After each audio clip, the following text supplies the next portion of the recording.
Hari ini so excited kita kehadiran sosok yang baru di Kota Bitung. Ini dia Pak Kapolres, Pak Albert Yusai. Apa kabar Pak? Kabar baik bro. Semangat sekali lihat hari ini, cerah sekali Bapak. Ya, harus selalu seperti itu. Iya, memang Bapak hobi olahraga atau? Oh, saya hobi olahraga. Olahraga apa? Lari, bulu tangkis. Oh, pernah lihat Lee Chong Wei main bulu tangkis? belum. Baru kali ini. Oh, saya hanya nanya aja sih. Ya, tapi lumayan lah. Lumayan. Untuk dari kita bukan profesional ya, lumayan lah untuk main bulu tangkis. Tapi itu olahraga yang menguras banyak fisik Pak. Kalau badminton sama lari itu, Justru malah saya mengatakan bahwa olahraga bulu tangkis itu olahraga yang mengasihkan bagi saya. Iya. Tapi sebagian orang itu paling berat, karena fisiknya lebih berat daripada olahraga lain mungkin. Mungkin. Tapi sebenarnya yang paling berat itu kalau lari ya. Kalau lari itu kan motivasi dalam diri. Gua target nih harus bisa 10 kilo. Kadang kita juga dipacu dengan space. Wah, kok lambat sini? Pacu terus. Padahal itu sebenarnya berat sekali. Oh ya? Iya. Tapi bulu tangkis tuh enak. Apalagi bermain berpasangan kan. Sambil ketawa-ketawa. Wah, itu enak banget. Jadi nggak terasa capeknya. Nah, gitu. Betul. Jadi kalau dilakukan secara happy. Jadi nggak lupa mengenai capek. Lupa. Tapi umur nggak bisa dibohongi. Tapi Bapak umur berapa dulu? Saya 42. 42? Aduh. 42. Kelihatan tua kita ini. Saya 42 Bapak, olahraganya lumayan bagus. Ya, puji Tuhan.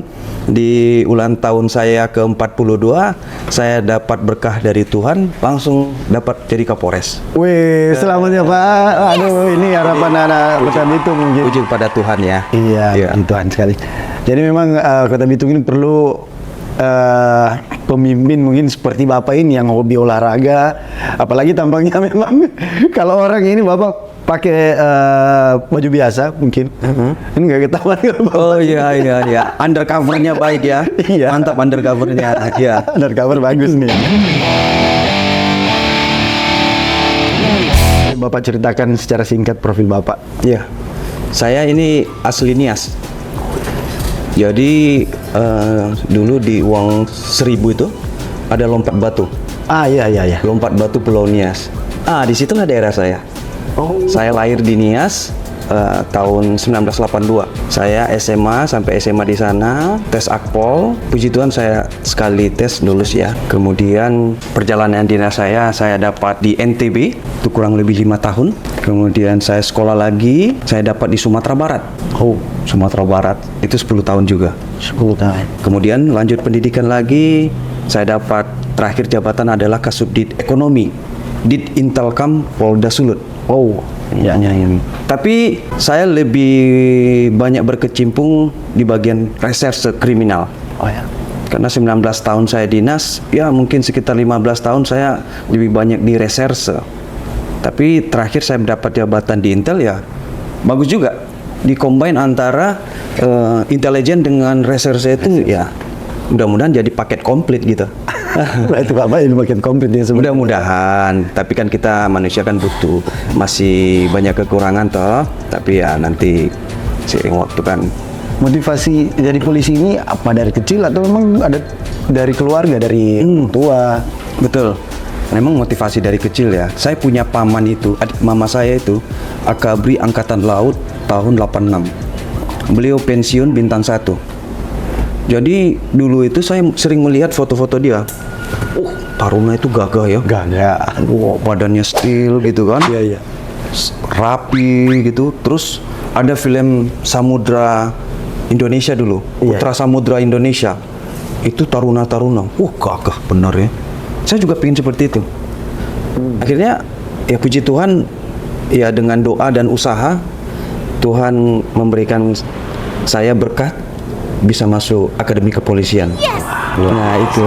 Ini menjadi motivasi buat teman-teman adik-adik yang ada di Kota Bitung. Ya mungkin melihat Bapak yang satu ini kelihatannya bikin jadi motivasi untuk bisa jadi Akpol nanti. Iya betul. Buat teman-teman adik-adik ya, saya ini berasal dari Nias. Nias itu kalau saya ibaratkan ya mungkin saya dari Sangihe.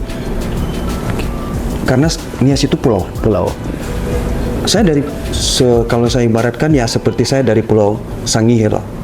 Tapi saya punya motivasi, saya tidak mau kalah bersaing sama teman-teman yang namanya tinggal di Medan gitu loh. Waduh, dengan tingkat pendidikan yang lebih baik, mungkin kesehatan yang lebih baik.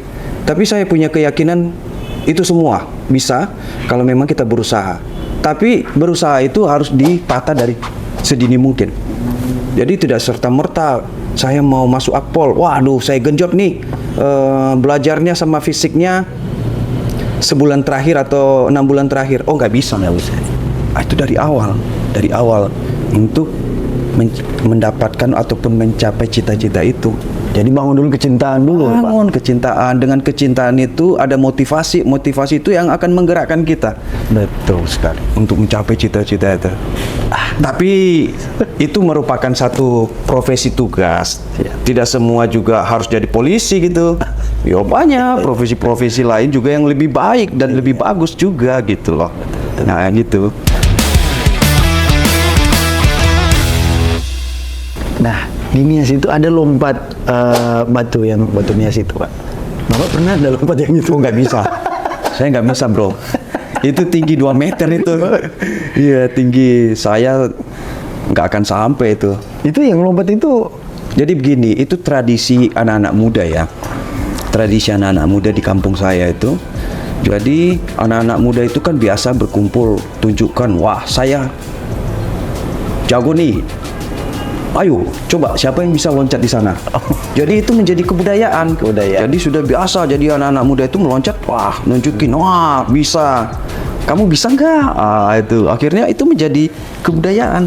Itu kalau saya lihat memang anak-anak Nias ini olahraganya bagus ya. Iya. Karena budayanya itu kayak itu olahraga lompat batu itu ya. Lompat batu. Wah. Kita berenang juga ya, berenang di laut ya. Karena Nias itu dikelilingi lautan ya.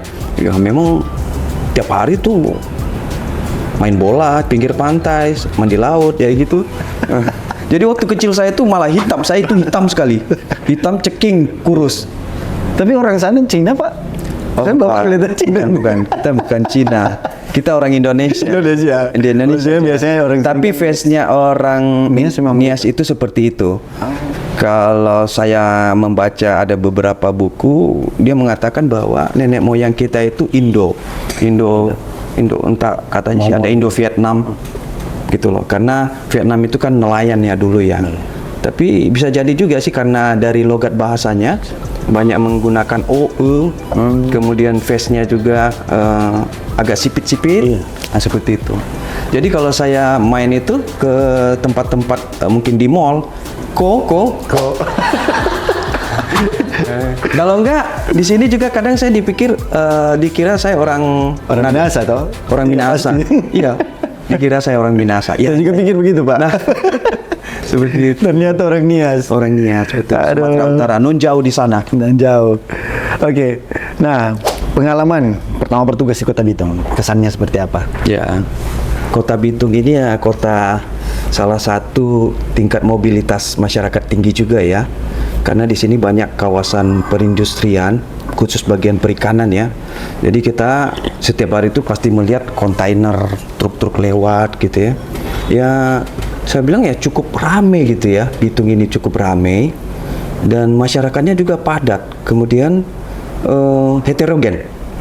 Nah, ini masyarakatnya heterogen. Banyak suku, banyak agama di sini. Ya, ini merupakan kota yang komplit menurut saya. Ya, dari segi geografis, politik, ekonomi, sosial budaya di sini komplit ya. Jadi memang butuh pekerjaan ekstra menurut saya bagaimana bisa mengelola Kamtipmas di sini itu dengan latar belakang yang berbeda-berbeda itu tadi. Gitu. Iya.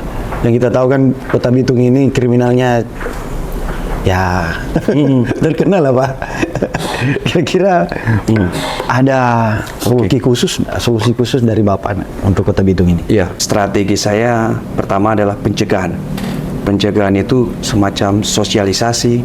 Oh ya. Kita datang door to door atau kita kumpulkan dalam bentuk jumlah berapa orang. Nah, kita beri sosialisasi, himbauan-himbauan. Termasuk salah satu ya podcast ini, menurut saya efektif dan efisien.